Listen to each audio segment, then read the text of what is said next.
Pointi ya pili, mambo gani ambayo yanakuta wanafunzi au changamoto gani zinawakuta wanapokuwa shuleni? Kuambatana na watu wasio sahihi. Kuambatana na watu wasio sahihi. Your association determines your collection. Wale watu unaojumuika nao wanaamua unakusanya nini. Wale watu ambao uko nao, unaoita ni marafiki zako, unaita ni kampani yako, unaoita ni best friend wako, ndio wanaamua unakusanya nini. Yale mazungumzo mnayokuwa nao, yani ile interaction mnayoifanya. Unajua communication ni kutoa, kuna sender na receiver.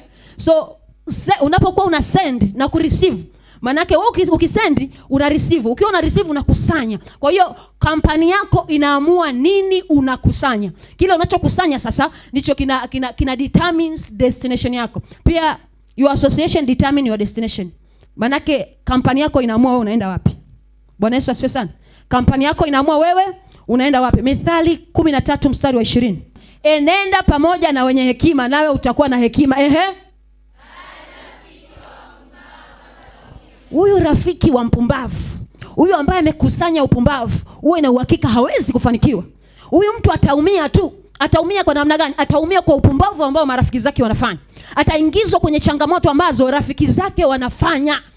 Huku mtaani wanasema hivi, ukitembea na mwizi naona kuwa mwizi.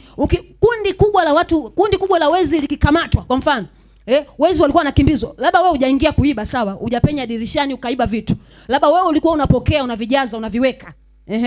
Sasa mkianza kukimbizwa, ukakamatwa, wewe huwezi kusema mimi nilikuwa napokea tu, mimi nilikuwa nabeba. Utaonekana na wewe ni nani? Ni mwizi. So kwenye kundi lako la marafiki, make sure kwamba marafiki zako hawatakusababishia maumivu kwenye maisha. Bwana asifiwe sana. Hakikisha kwamba marafiki hawatayaumiza maisha yako, hawataumiza masomo yako, hawataumiza destiny yako. So kwa mfano, una rafiki, alafu story mlizonazo uko kwenye umri mdogo, especially mabinti. Uko kwenye umri mdogo, form 1, sio la 6 la 7, form 1 form 2. Story alizonazo ni stories za wanaume. Stories za wanaume.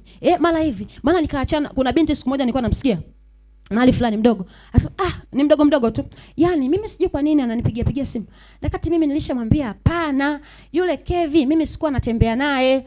Alafu nashangaa tena naye Samuel tena ananipigia simu. Samuel naye anasema hivi, eti kwa nini tulikuwa tumesimama na Kevi? Wakati mimi nimwambia simtaki, yeye ananiganganiza. Huyu ni mtoto, yuko darasa la ngapi? Kashajua kubadilisha wanaume. Sasa huyo ndio rafiki yako, ndio mtu ambaye unaambatana naye. Tunaiamuaje kesho yako hapo? Mtoto mdogo anafanya biashara, business exchange of goods, exchange of men. Mtoto mdogo. Huyu mtoto akifika form 3 form 4